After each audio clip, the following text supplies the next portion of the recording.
There's no doubt about that. And these are the same numbnuts who, after this is all over, are going to come on the back end and be all about law and order, all about our Justice Department and our FBI, and how these good men and women who serve this country need to be protected when they've done everything in their power to undermine it. Let me get Joyce just on the breaking news that we've got from Axios and read you a little bit more. After he told Sessions he'd be a hero, he privately mused about whether it would be possible to limit the scope of the Mueller investigation to avoid his business affairs. A whole bunch of tells about just how worried he is about the Mueller investigation and where it's going. I'm also told by a source that the silence, the leak-free nature of the Mueller probe drives Trump bananas.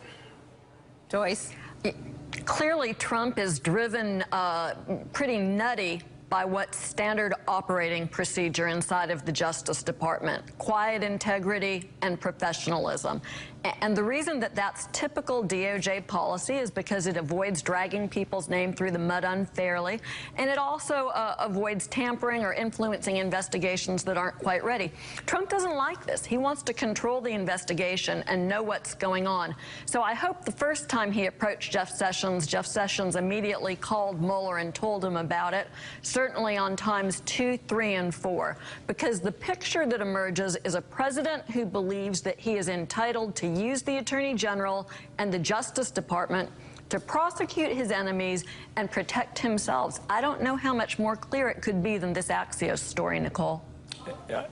You know, I think it really is starting to show a weakness in our country, which is we don't have an independent attorney general. You know, I heard Alan Dershowitz talk about it, and he's right. Before the election, we were worried about Loretta Lynch and, you know, is she going to do the right thing? After the election, now we're worried about, will Sessions recuse himself? And when he does, how does he, like, keep in power and not get fired? Man, it is really showing the weakness of us having an appointee going into that attorney general position over time, because they can't endure. The FBI director is supposed to be there 10 years. Why? So they can go between one party and another, and they can endure. And it's really striking to me that in Congress, there are people like Paul Ryan. Paul Ryan has nothing to lose at this point. And, you know, I really respected Trey Gowdy this week. He came out and said, look, the FBI did exactly what we would expect them to do. Back off, and that is a huge factor. That really helps.